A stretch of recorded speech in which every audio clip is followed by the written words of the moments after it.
এই রমজান মাস এলে আমাদের দেশের কিছু লোকের পেটে ব্যথা শুরু হয়। ডাক্তারে নিষেধ করেছে তো আর রোজা রাখতে পারবো না, ডাক্তারে নিষেধ করেছে তো আর রোজা রাখতে পারবো না। সারা বছর গরুর মাংস খেয়ে গেলি, মাছ খেয়ে গেলি, বিয়ে বাড়িতে বিরিয়ানি খেলি, ঠিক রোজার আগে পেটে ব্যথা। আমার একজন ভাই হয়, এই 2 বছর আগে হঠাৎ করে এসে মাদ্রাসায় 1 সপ্তাহ আগে বলছে, ইয়াসিন ভাই আমাকে না ডাক্তারে মানা করেছে রোজা রাখতে পারবি না, পেটে পাথর হয়েছে। হ্যালো, অসুবিধা কিচ্ছু নাই। এই শুনেলেন, এই যে গ্রামটাই এলাম আমি, আচ্ছা এই গ্রামে একটাই রাস্তা না আরো রাস্তা আছে? আসা রাস্তা আছে, আরো ঢুকা যাবে। যদি বাইকে আর গাড়িতে না আসতে পারি তো কমপক্ষে পায়ে হেঁটেও আসা যাবে না? যাবে না? যাবে। মাঠে মাঠেও আসা যাবে। তো আপনি যদি মনে করেন রোগ হয়েছে বলে আমি আর রোজা রাখবো না বাহানা দিয়ে, আল্লাহ রাস্তা রেখে দিয়েছে। রোজা যারা বাহানা দিয়ে রাখে না তাদের রাস্তা কিন্তু আরো বড় কঠিন। কঠিন না সহজ? ওই জন্য কোরআনে আছে, দিনকে আমি তোমাদের জন্য সহজ করেছি, কঠিন তো তোমরা নিজেরা বানিয়ে নাও। কঠিনটা কি শুনেলেন? অসুস্থতার কারণে রোজা রাখতে যদি না পারো, ফিদিয়াতুন তাআমু মিসকিন, তুমি গরিবকে মিসকিনকে ফিদিয়া দিবে। ফিদিয়া মানে কি? তোমার যে রোজা রাখার খরচটা, সেই খরচটা তুমি দিয়ে দিবে। আবার যখন সুস্থ হয়ে যাবে এই রোজাগুলো কাজা রেখে দিবে, মানে ডবল মার। কথাটা বুঝতে পারেননি? ডবল মান না মান নয়। তাহলে কঠিন না সহজ হলো? কঠিন হয়ে গেল। এক তো টাকাও লাগবে। সে আমাকে বললে ক টাকা, আমি তুই কি খাস তারপর আমি কি করে জানবো, তাই না? কে কিরকম কাছে নিজে জানবে। বলে আমি যা খাই মোটামুটি একদিনে 150, এমন তাহলে 4500। তো আমার মাদ্রাসায় 5-7টা বাচ্চা আছে, তুই একজনকে খাইয়ে দিবি, টাকা দিয়ে দিবি একজনের খাবার। সে বলে ঠিক আছে ভাই, বলে চলে গেল। প্রথম দিনই দেখছি সেহরি খেয়ে ফজর পড়তে মাদ্রাসায় চলে এসেছি। আর তুই যে বলি রোজা রাখতে পারবো না, না না যা হবে রেখে দেবো। তার মানে দেখছে সালা টাকাও লাগবে, আবার রাখতে হবে, তার থেকে আমি চালিয়ে দিই। মাল ধরা পড়ে গেল যে রোগ বলে কিছু নাই। ওই জন্য এই বাহানা ইসলামে চলবে না। বাস্তব কথা বলছি আমার মুসলমান ভাই, আপনি আমাকে বুঝিয়ে দিতে পারবেন, ইমামকে বুঝাবেন, গ্রামের মুসল্লিদিকে বুঝিয়ে দিবেন ধোঁকা দিয়ে, আল্লাহকে কি করে বুঝাবেন এটা ভাববেন। কায়দাটা দুনিয়াতে চলবে। ফাইন কানা লাকুম কাইদুন ফাকিদুন, যত কায়দা চালাবার এখানে চালাও, আল্লাহর কাছে কিন্তু কোনো কায়দা চলবে না। সবাই নিয়ত করুন 30টা রমজানের রোজা রাখবো, জোরে বলুন ইনশাআল্লাহ। রোজা কেউ ছাড়বেন না। রোজা একটা মারাত্মক ইবাদত। রোজাকে ফরজ করা হয়েছে 30টা রমজানের রোজা। এই অনেক লোক মনে করে ইয়াসিন ভাই হয়তো শবে বরাতের বিরোধিতা করে। না, আমি শবে বরাতের বিরোধী না, আমি তোমার বিরোধী। কেন? তোমার সিস্টেমের বিরোধী আমি। তুমি সারা বছর নামাজ পড়ো না, তুমি বলছো এক রাতে শবে বরাতে নামাজ পড়ে জান্নাতে চলে যাবো। তাহলে যে লোকটা 5 ওয়াক্তের 365 দিন নামাজ পড়লো সে কি অপরাধ করলো? কথা বুঝতে পারেনি? আচ্ছা, এই উচ্চ মাধ্যমিক পরীক্ষা হলো না? হলো না? হয়েছে না? একটা ছেলে কোনো পরীক্ষা দেয়নি, সে খালি মৌখিক পরীক্ষা দিয়েছে। মৌখিক পরীক্ষা হয় না? হয় না? মুখে দিয়ে হেডমাস্টারকে গিয়ে বলছে স্যার আমি কত নম্বর পেয়েছি, রেজাল্টটা দেন। তাকে ঝাঁটা করে মারবে না? মারবে না? তো তোমার যদি কবরে যাওয়ার পরে ফেরেশতারা জিজ্ঞেস করে ফরজ নামাজ পড়তে পারিনি, রোজা ফরজ রাখতে পারিনি, কি করেছিস? বলে এই তো শবে বরাতে রোজা রেখে গেলাম আর শবে বরাতে 3 রাত নামাজ পড়েছি। তো তুমি কেলানি খাবে না তো কি খাবে?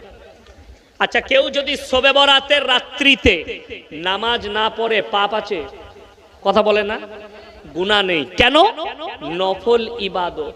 কেউ যদি রোজা রাখে নেকি আছে, রোজা না রাখতে পারলে গুনাহ নেই। এটা হচ্ছে আসল কথা। নফল ইবাদত না করতে পারলে, এশার নামাজের পরে নফল আছে না নাই? 2 রাকাত আছে। কেউ যদি পড়ে নেকি আছে, কেউ যদি না পড়ে গুনাহ আছে? কোনো গুনাহ নাই। আপনি পড়বেন নেকি পাবেন, পড়বেন না আপনার ভান্ডারে নেকি জমা হবে না, কিন্তু পাপ হবে না। মারাত্মক দিক হচ্ছে কি জানেন? আমরা কি করি? আমাদের নিয়ত হচ্ছে ঠিক 27-এর রাত্রে তাহাজ্জুদ পড়বে, ঠিক কি না? রাত জাগরণ কবে করে? 27-এ।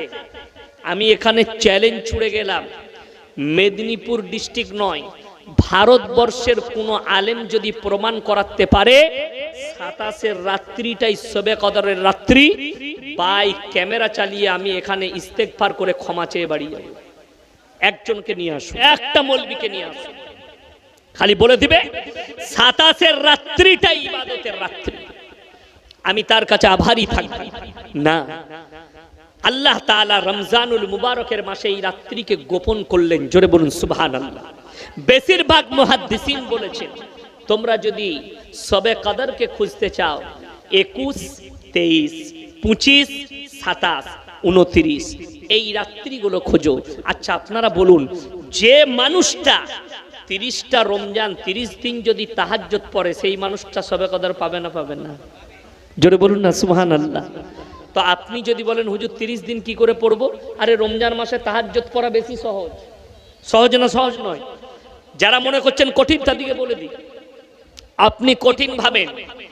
আমাদের মায়েরা দেখবেন রান্না করতে উঠে না সেহরি তৈরি করতে উঠে, রাত 1:30টায় উঠে এলান হচ্ছে মায়েরা উঠে পড়ুন, সেহরি রেডি করুন। মায়েরা উঠে পড়লো, আপনার খানা রান্না করছে, সেহরি তৈরি, স্বামীকে উঠিয়ে দিল, বাড়ির লোককে, যাও তোমরা তাহাজ্জুদ পড়ে নাও। আপনি উজু করে তাহাজ্জুদ পড়ে নিলেন, খানা রেডি, সেহরি রেডি। স্ত্রীকে বললেন তুমিও পড়ে নাও, স্ত্রীও পড়ে নিল। 30 দিন আপনি চেষ্টা করলে রমজান মাসে তাহাজ্জুদ পড়তে পারবেন। সকলে পড়বেন, জোরে বলুন ইনশাআল্লাহ। আরে আমাদের দেশের লোক পারে না। আপনি চলুন দিল্লি, বোম্বাই, গুজরাট, উত্তরপ্রদেশ সব জায়গায় জানেন তারা সেহরি খেয়ে ফজরের নামাজ পড়ে একবারে ঘুমায়, সারা রাত ঘুমায় না। সেহরি খেয়ে একবারই ফজরের নামাজ পড়ে শোয়, একবারই জোহরের আগে উঠে। যাই হোক, আপনারা কাজের মানুষ, আপনাদেরকে ঘুমাতে হবে, ব্যবসায়ী মানুষ, চাষিবাসী মানুষ, অসুবিধা কিচ্ছু নাই। কিন্তু আপনি তো উঠে তাহাজ্জুদটা পড়তে পারবেন। তাহাজ্জুদ যেমন বলে দিই, শুনেলেন, ইসলামের পার্থক্যটা আপনি বুঝতে পারবেন দিল্লি, বোম্বাই, গুজরাটের শহরে গেলে বুঝতে পারবেন পার্থক্যটা। বলে দিই, আপনি চলুন তমলুকে দেখিয়ে দেবো, রমজান মাসে মুসলিম হোটেলগুলো পর্দা টাঙিয়ে বেরোজগার দিকে খাওয়ায়। ঠিক বললাম না? বলবেন কলকাতা, আমার বর্ধমানের কথা বলি, বর্ধমান টাউনে, আমি মেদিনীপুর জানি না, আমার বর্ধমান টাউনে অনেক মুসলিম হোটেল আছে, অনেক, সবাই নয়। তারা পর্দা টাঙিয়ে হারামখোর বেরোজগার দিকে খাওয়াচ্ছে। তো এর পয়সায় বরকত কি করে হতে পারে? বোম্বাইয়ের সব থেকে দামি হোটেল মুসলিমদের, সেই হোটেলের নাম হচ্ছে শালিমার। কি নাম বললাম? শালিমার। মাহমুদ আলী রোডে আছে, 5খানা গেট আছে হোটেলটা। এক প্লেট বিরিয়ানির দাম হচ্ছে 2500 টাকা, 2500 টাকা। আমি খেয়েছি হোটেলটায়, খেয়েছি বলতে আমার পয়সায় নয়, লোকের পয়সায়। আল্লাহ তো আমাদেরকে বলে দিচ্ছে লোকের পয়সায় খাবি। তো একজন দাওয়াত দিল, তার পয়সায় খেয়েছি। আমাকে বললো হুজুর কি খাবেন, এখানে বিরিয়ানি খুব ভালো। আমি বললাম বলো। তো বলে এক প্লেট বিরিয়ানি, আমি বললাম ইসকা কিতনা কিমত है? বললে 2500 রুপিয়া। আমি দেখলাম লেখা আছে 2500 টাকা, রান বিরিয়ানি খাসির। তো সেই হোটেলটায় পার ডে 10 লাখ টাকার সেল আছে, সকাল থেকে রাত 3টে পর্যন্ত খোলা থাকে। কত সেল বললাম? 10 লাখ। 5 তলা হোটেল, সব সময় লাইন দিয়ে দাঁড়াতে হয় ওয়েটিং এ খাবার লেগে। দামি দামি লোক, আর্টিস্টরা পর্যন্ত যায়। সেই হোটেলটা রমজান মাসে ইফতারিতে চালু করে, সেহরিতে বন্ধ করে দেয়। জোরে বলুন সুবহানাল্লাহ। তো তাদের বরকত হবে না তো তোর কি করে বরকত হবে? একটা মুসলমানদের চায়ের দোকান পর্যন্ত মুম্বাই, দিল্লি, গুজরাটে বন্ধ থাকে। তাদের ঈমান এত মজবুত, তারা ইফতারিতে চালু করে, সেহরিতে বন্ধ করে। কেন? বেরোজগারকে খাওয়াবো না। আমাদের দেশে, আমি আমার বর্ধমান জেলার কথা বলছি, কোন এক গ্রামে, আমি নাম করব না, ইউটিউবে রেকর্ডিং হচ্ছে, তারা শুনলে খারাপ পাবে।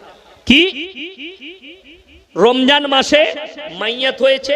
আমাদের দেশে দেখবেন প্রত্যেক গ্রামের একটা করে মোড়ল থাকে, থাকে না? থাকে না? তো সেই গ্রামের মোড়ল জানাজার ময়দানে দাঁড়িয়ে বলছে, সালামু আলাইকুম ভাই সকল, যারা সব মাইয়াত বাড়িতে এসছেন তারা খানা খেয়ে যাবেন।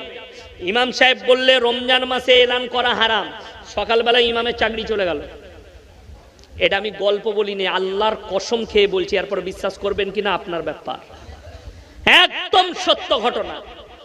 এরপরে শুনেন আমার জলসায় আমি কি বললাম এই ঘটনার পরে, রমজান মাসে মাইয়াত বাড়িতে খানা রান্না করা হারাম। আমি ফতোয়া দিয়ে গেলাম, যে মৌলবি কাটবে তার সঙ্গে আমার টক্কর হবে। রমজান মাসে মাইয়াত বাড়িতে খানা রান্না করাটাই হারাম। যদি বলেন কেন, যদি বলেন হুজুর পেটে ব্যথা, তো তোকে কে জানা যায় যেতে বললো বে? তুই তো ঘরে শুয়ে থাকবি। কথাটা বুঝতে পেরেছেন না পারেননি? হুজুর আমি রোজা রাখতে পারিনি, তো রোজা রাখতে পারিনি, তোকে কে যেতে বললো বে ওখানে খেতে? তুই তো ঘরে খাবি, ঘরে থাকবি, তোর তো যাবার প্রয়োজন নাই। যদি বলে মামা হয়, মামা হয়েছে তো কি হয়েছে, তুই খাবার বেঁধে নিয়ে যা। রমজান মাসে গোটা দেশের মানুষকে, দেশ বিদেশের মানুষকে বলছি, রমজান মাসে কোনো মাইয়াত বাড়িতে খানা রান্না করবেন না। যদি করতে হয়, যে মেহমানরা থাকবে তাদের ইফতারির ব্যবস্থা করুন। আবার ইফতারির ব্যবস্থা করবেন কি, ও বেরোজগার মাল ও বসে পড়বে ইফতারিতে। হ্যাঁ, উজু করে বসে পড়বে, সারাদিন মাল খেয়ে এসছে, এসে দেখলে যখন খানা করে নাই ইফতারিতে, আর যদি ইফতারিতে মুরগি কষার লুচি থাকে, উজু করে হযরত বসে পড়েছে, দোয়া হচ্ছে, ও সব থেকে ও মাল বেশি কাঁদবে। কেন, ও তো জানে যে আমি কি করছি। বড় কষ্টের বিষয় আমার ভাই। কোরআন শুনেলেন, যারা এইভাবে সমাজকে ধোঁকা দেন তারা সমাজকে লয় নিজেকে ধোঁকা দিচ্ছেন। ইন্নাল্লাহ লা ইয়াখফা আলাইহি শাইউন ফিল আরদি ওয়ালা ফিস সামা।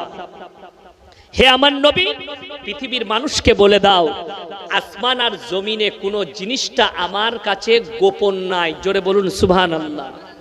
তাইলে তুমি যদি মনে করো, আমাদের অনেক লোক আছে, আমি বর্ধমানের কথা বলছি, ঘরে বাপ হাজি সাহেব, বাপ জানে, বাপ ডাক্তার, বাপ নামাজি, বাপ মুসল্লি, বাপ ছেলেকে বলছে চল সেহরি খা, বাপের সঙ্গে সেহরি খেলে, রোজাও রেখেছে, সে দেখলে সারা সারাদিন রোজা রাখবো কি করে, এ বড়দিনের বেলা টাউনে গিয়ে হোটেলে লুকিয়ে গলির ভেতরে ঢেকে ভাত খেয়ে মুখ পুছে আবার ঘর চলে এলো।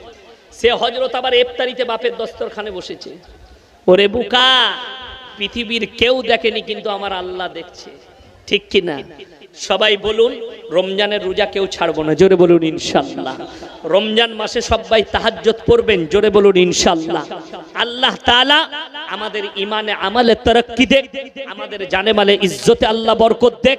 আল্লাহ তাআলা আজকের এই জলসা কমিটিকে কবুল করুক, সহি হক বুঝার তৌফিক দান করুক।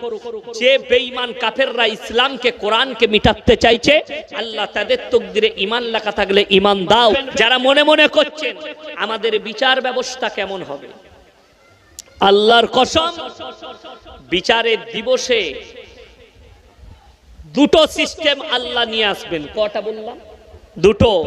একটা মারাত্মক সিস্টেম শুনেলেন, যারা পাপী হবে আর যারা নেমক হারাম হবে, ধোঁকাবাজ প্রতারক, আল্লাহ তাদেরকে কি করবেন জানেন? কোরআনে বলছেন সূরা ইয়াসিন, আল ইয়াউমা নাখতিমু আলা আফওয়াহিহিম ওয়া তুকাল্লিমুনা আইদিহিম ওয়া তাশহাদু আরজুলুহুম বিমা কানু ইয়াকসিবুন। আমি আল্লাহ রাব্বুল আলামিন কিয়ামতের দিনে তাদের জবানগুলো সিলাই করে দেব, তাদের হাত কথা বলবে, তাদের অঙ্গ প্রত্যঙ্গকে আমি আল্লাহ কথা বলার যোগ্যতা দান করব, তারাই সেদিনে সব পাপগুলো স্বীকার করবে। এটা এক নম্বর।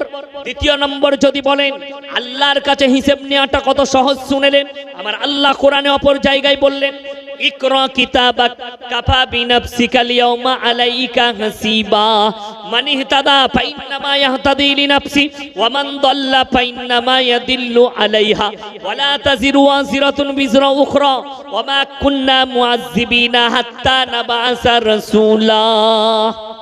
হে আমার বিশ্বনবী, পৃথিবীর মানুষকে বলে দাও, ইকরা কিতাবাক কাফা বিনাফসিকা লিয়াউমা আলাইকা হাসিবা। তাদের আমলনামা তাদের হাতে দেওয়া হবে, আর আল্লাহ বলবেন তোমরা নিজেরা এরপর পড়তে শুরু করো, নিজের মুখে নিজের হিসেবটা দাও।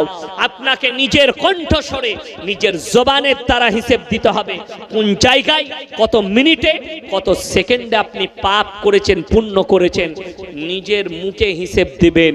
তবে হাদিসে আছে, যার ডান হাতে আমলনামা হবে তার জন্য জান্নাত। যার বাঁ হাতে আমলনামাটা পড়ে যাবে সে জাহান্নামে চলে যাবে। কিয়ামতের ময়দানটা এত কঠিন হবে। আল্লাহর হাবিব সাল্লাল্লাহু আলাইহি সাল্লাম যখন কিয়ামত সম্পর্কে বর্ণনা করছেন, সাহাবীরা বসে আছেন। আল্লাহর নবী বললেন, হে আমার সাহাবীরা, কিয়ামতের ময়দানটা এত ডেঞ্জার হবে, নারী এবং পুরুষ উভয়ে উলঙ্গ অবস্থায় থাকবে, ন্যাংটো অবস্থায়, সবার কারুর গায়ে কাপড় থাকবে না। মা আয়েশা সিদ্দিকা রাদিয়াল্লাহু তাআলা আনহা কাঁদতে লাগলেন আর বললেন, ইয়া রাসূলুল্লাহ, সেদিনে নারীদের ইজ্জতের কি হবে? আমার নবীজি সাল্লাল্লাহু আলাইহি সাল্লাম চোখ দিয়ে পানি এলো, দাড়ি মুবারক ভিজে গেছে। হে আয়েশা, তুমি কি ভাবছো কিয়ামতের ময়দানটা এত সহজ, এত কঠিন হবে? একটা মানুষও কারুর দিকে একটা মুহূর্ত তাকাবার সময় পাবে না, সেকেন্ড বরাবর। আল্লাহ তাআলা জান্নাতি ঘোষণা করবেন, তাদেরকে জান্নাতের পোশাক পরানো হবে। জোরে বলুন সুবহানাল্লাহ। যারা জাহান্নামী ঘোষণা হবে তাদেরকে আল্লাহ জাহান্নামের পোশাক পরানো হবে। সেই তখন ঘোষণা হওয়ার পরে আপনি রেহাই পাবেন না। যারা মনে মনে করছেন হুজুর চিন্তা নাই, আজকে বলুন আমি জলসা করতে এসেছি, আমার সঙ্গে আপনাদের দুটো সম্পর্ক, এক হচ্ছে বক্তা এবং শ্রোতা, ঠিক কিনা? আপনারা শ্রোতা, আমি বক্তা। দ্বিতীয় একটা মারাত্মক সম্পর্ক, সেটা হচ্ছে আল্লাহর নবীর হাদিস, এক মুমিন আর এক মুমিনের ভাই ভাই। জোরে বলুন সুবহানাল্লাহ। আমি আপনাদের ভাই, আপনারা আমার ভাই, এটা আল্লাহর নবীর হাদিস। চলুন, এতটুকু সম্পর্ক। কিন্তু সব থেকে বেশি কাছের সম্পর্ক হচ্ছে বাপ আর বেটার সম্পর্ক, ঠিক কিনা? কি সম্পর্ক? রক্তের। মা আর বিটির সম্পর্ক রক্তের। বন্ধু আর বন্ধুর সম্পর্ক তাদের ওয়াদা, দিলের ওয়াদা। এরা সবাই কে কতটা কাজে আসবে পরে চিন্তা করবেন। ইয়াসিন হুজুরকে দাওয়াত দিয়েছেন, এ কতটা কাজে আসবে, আগে চিন্তা করুন আপনার কাছের লোকগুলো কতটা কাজে আসবে। আমার আল্লাহ রাব্বুল আলামিন কোরআনে বললেন, ইয়াউমা ইয়াফিরুল মারউ মিন আখি ওয়া উম্মিহি ওয়া আবি ওয়া সাহিবাতিহি ওয়া বানি লিকুল্লি ইমরিইম মিনহুম ইয়াউমাইদিন শানুন ইউগনি। হে আমার বিশ্বনবী, পৃথিবীর মানুষকে বলো, পৃথিবীর মানুষকে শুনিয়ে দাও, কিয়ামতের ময়দানটা এত ডেঞ্জার হবে। স্বামী স্ত্রীর কাছে ছুটে যাবে, স্ত্রী বলবে দুনিয়াতে আমার কোনো স্বামী ছিল না, স্বামী বলবে স্ত্রী ছিল না, বাপ বলবে বেটা ছিল না, বেটা বলবে বাপ ছিল না।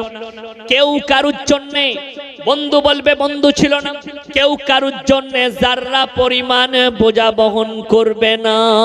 কোরআনে অপর জায়গায় আছে, আতিহিম ইয়াউমাল কিয়ামাতি ফারদা। হে আমার নবী, কিয়ামতের দিনে মানুষ যখন আমার কাছে হাজিরি দেবে, তারা একা একা হাজিরি দেবে, সঙ্গে কেউ থাকবে না। কোরআন। আপনি যদি মুমিন হন আপনার জন্য মঙ্গল, কে কিরকম বলবো না। কোরআন বলছে, মান আমিলা সলিহান ফালিনাফসি ওয়া মান আসা ফাআলাইহা। যে বা যাহারা ভালো কাজ করবে তাদের মঙ্গল হবে, যে বা যাহারা খারাপ কাজ করবে তাদের অমঙ্গল হবে। এটা হচ্ছে শরীয়ত, এটা হচ্ছে ইসলাম, এটা হচ্ছে কোরআন। আপনি মানবেন না মানবেন সেটা আপনার ব্যক্তিগত ইচ্ছা। তবে আমি অনুরোধ করে যাব, প্রত্যেকটা ভাই হাত তুলে বলুন, আজ থেকে আমরা দ্বীনি শিক্ষা নেব। জোরে বলুন ইনশাআল্লাহ। নামাজ কারুর যেন না ছাড়ে, এক ওয়াক্তের নামাজ ছাড়বেন না। যারা বেনামাজি আছেন তারা শুনে যান, আল্লাহ নবী সাল্লাল্লাহু আলাইহি সাল্লামের হাদিস। নবীজি বললেন, যার নামাজ নাই তার মধ্যে ইসলাম নেই, যার নামাজ নেই তার মধ্যে ইসলাম নেই। এটা হচ্ছে রাসূল সাল্লাল্লাহু আলাইহি সাল্লামের হাদিস। আপনি একটু আগে চলুন। যারা মনে মনে করছেন হুজুর নামাজের মধ্যে কি ফায়দা আছে, নামাজ পড়লে কি ফায়দা পাবো, আমার আল্লাহ রাব্বুল আলামিন কোরআনের মধ্যে বলে দিয়েছেন, ইন্নাস সালাতা তানহা আনিল ফাহশাই ওয়াল মুনকার। নিশ্চয় হে নবী, নামাজ এমন একটা ইবাদত, মানুষ যখন নামাজ পড়তে থাকে ভালো কাজ থেকে, খারাপ কাজ থেকে অ্যাভয়েড করে তাদেরকে ভালো কাজের দিকে নামাজ নিয়ে যায়। জোরে বলুন সুবহানাল্লাহ। যারা মনে মনে করছেন হুজুর পাপ তো বহুত করি, পাপ মুক্ত জীবন কি করে গড়ব, তার উপায় একটাই আছে। হে আমার যুবক যুবতী, হে আমার বাবাজিরা, তার একটা উপায় হচ্ছে তুমি তাহাজ্জুদ গুজার হয়ে যাও। 40 দিন টানা তাহাজ্জুদ পড়ুন, পাপ মুক্ত জীবন গড়ে যাবে। জোরে বলুন সুবহানাল্লাহ। যদি বলেন কি করে, আমার আল্লাহ কোরআনে বলেছেন, হে আমার নবী বলো, আমার প্রিয় বান্দা হতে গেলে তাদের মারাত্মক একটা চরিত্র আনতে হবে। সেই চরিত্রের নাম হচ্ছে ওয়াল্লাযীনা ইয়াবিতুনা লিরাব্বিহিম সুজদান ওয়া কিয়ামা। রাতের অন্ধকারে রাত জেগে কেঁদে কেঁদে তারা যেন আমার ইবাদতে রাত যাপন করে। সবাই করব, জোরে বলুন ইনশাআল্লাহ। আপনি ভাবতে পারেন আমরা ভারতের মুসলমান ফিলিস্তিনের জন্য দোয়া করছি না করিনি? আপনারা হয়তো জানেন না, অনেকে জানেন যারা মোবাইল ঘাটেন। ভারতের সরকার ইসরায়েলের প্রথমে সাথ দিয়েছিল, তার পরবর্তীতে ফিলিস্তিনের মজলুম মুসলমানের জন্য ভারত সরকার, মোদী সরকার খাবার আর ওষুধ পাঠিয়েছে। জোরে বলুন সুবহানাল্লাহ। এটা খবরে দেখেছি, তিনি খাবার পাঠিয়েছেন। আমি কোনো রাজনৈতিক বক্তা নয়, যেটা সত্য সেটা বলছি। অথচ আরবটা মুসলিম কান্ট্রি না অমুসলিম? মুসলিম কান্ট্রি। এই আরবের বাদশা সালমান প্রিন্স, এই হারামখোর আরবের বুকে একটা কনসেপ্ট তৈরি করেছে স্টেজ শো। সেই স্টেজ শোয়ে পৃথিবীর 1 নম্বর গায়িকা, তার নাম হচ্ছে শাকিরা, কানাডার গায়িকা। তাকে দিয়ে একটা স্টেজ শো করিয়েছে। একটা স্টেজ শো করতে 2টো না 3টে গান করে ড্যান্স করেছে। 25 থেকে 30 কোটি টাকা নিয়েছে ভারতের মুদ্রায়। জোরে বলুন নাউজুবিল্লাহ। আপনারা বলুন, এই হারামখোরের ব্রেনে নেই যে আমি 30 কোটি টাকা দিয়ে একটা স্টেজ শো করছি। এই টাকাটা যদি ওই মাজলুম ফিলিস্তিন আর গাজার নিরীহ মুসলমানের জন্য যদি আমি দিতাম, তারা হয়তো অস্ত্র কিনতে পারত, তারা খাবার নিতে পারত, তারা ওষুধ নিতে পারত। কিন্তু হাইরে মুসলমান বুঝাবে কে? এটা কিয়ামতের আলামত যে এরা দিন থেকে সরে যাবে। কিয়ামত কাছে এটা মাথায় ঢুকিয়ে এলেন। একটা ভারতবর্ষ, হিন্দুস্তান, সেই দেশের প্রধানমন্ত্রীর ব্রেনে ঢুকলো যে ওই নিরীহ মানুষগুলোকে যেটুকু হোক খাবার পাঠিয়েছে। কিন্তু এই হারামের আওলাদ সালমান প্রিন্স এর বিরুদ্ধে যে কথা বলে, এ হাসিনার মতো তাকে জেলের কুঠরিতে ভরে দেয়। এই সালমান প্রিন্সের বিরুদ্ধে যে ইমাম বক্তব্য দেয়, খুতবা দেয়, তাকে জেলের কুঠরিতে ভরে দেয়। এখনো আরবের জেলের কুঠরিতে বহু হক্কানি আলেম ঢুকে আছে। এটা আপনারা সকলে জানেন না, যারা তার বিরুদ্ধে খুতবা দিয়েছে যে এটা ইসলামে হারাম, এটা ইসলামে না যায়, এটা ইসলাম শরিয়াতে চলবে না। আপনারা জানেন এই হারামখোর মক্কার বুকে ভদ্র ফিল্মের হল খুলেছে, হল। নাউজুবিল্লাহ বলে। কিয়ামতের আলামত এটা। মক্কার বুকে আরব দুনিয়ায় ভদ্র পতিতালয় খুলেছে। জানেন এরা কার অনুসারী? এরা হচ্ছে সব ইহুদি নাসারাদের অনুসারী। বড় কষ্ট লাগে। আল্লাহর হাবিব সাল্লাল্লাহু আলাইহি সাল্লাম মদিনায় শুয়ে আছেন, তিনি কষ্ট পাবেন। আর আপনাদিকে বলে যায় কিয়ামত একবারই আপনার দোরগোড়ায় এসে দাঁড়িয়েছে। বড় বড় বিশেষজ্ঞরা তারা গবেষণা করে বলছে পৃথিবী 2030 সালের মধ্যে ধ্বংস হবে। কেউ বলেছে 2052 সালের মধ্যে ধ্বংস হবে। তারিখ তো আমার আল্লাহ বলেনি, তবে কিয়ামতের আলামত আল্লাহ বলে দিয়েছে। আমরা উলামারা আলামতগুলো দেখতে পাচ্ছি। তার একটা মারাত্মক আলামত শুনেলেন, যখন ইমাম দিকে, মৌলবি দিকে, মসজিদে, মাদ্রাসায়, রাস্তাঘাটে আলেমদের বেজ্জতি করা হবে, তখন আল্লাহ ইলমের থেকে আগে বড় বড় আলেম দিকে তুলে নেবেন। কিয়ামতের আলামতের মধ্যে একটা আলামত, বড় বড় আলেম দিকে তুলবেন, তারপরে আল্লাহ ইলমকে তুলে নেবেন। আজকে আপনি ভাবতে পারেন, আপনি ভেবে দেখুন, আমাদের সমাজে সব থেকে বেশি বেতন কার? ইমামের, তাই না? সব থেকে কম ইমামের। রাগ করেন না, আমি কালকের জলসাই যেখানে ছিলাম, জায়গাটা হচ্ছে ওই মহিষাদল। ওটা থানা নয়, মহিষাদলের কাছে। কোন গ্রাম? রামবাগ। রামবাগ আছে না? ওখানে ছিলাম।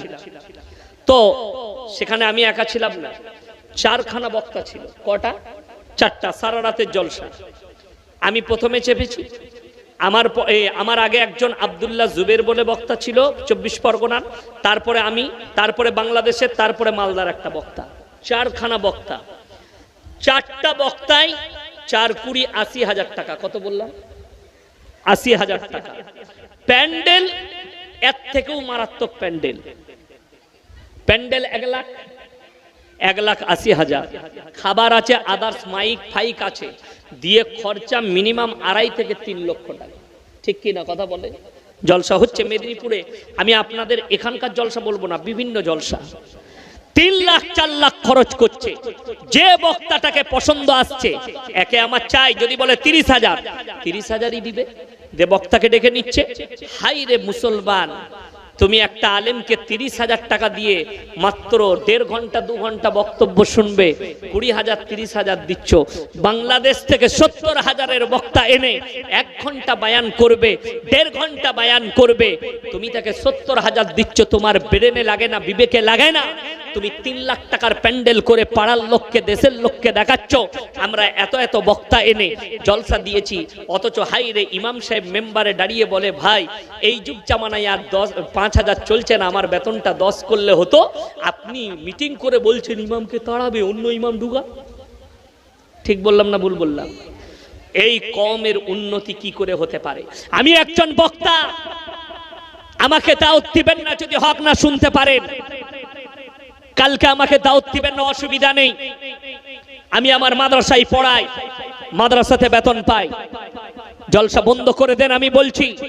যদি ইমামকে উপযুক্ত বেতন না দিতে পারেন আর 3 লাখ খরচ করে বছরে একটা করে জলসা করেন, আমি বলে যাচ্ছি, একটা বক্তা নিয়ে আসুন, মসজিদের ভেতরে নসিহত শুনেলেন, তার রাহা খরচ দিয়ে দেন, তাকে দিয়ে দেন। অত টাকা খরচ করার দরকার নাই, নসিহত পাবে। আর যে টাকাটা চাঁদা তুলেছেন, ইমামকে 10,000 করে বেতন দিলেও মসজিদের কিছু টাকা জমে থেকে যাবে। ঠিক বললাম না ভুল বললাম? আপনি মনে করছেন না জলসা করাবো, করা কোনো অসুবিধা নেই। জলসাতে এখন খালি ফায়দা হচ্ছে, খুব ভালো করে বুঝবেন।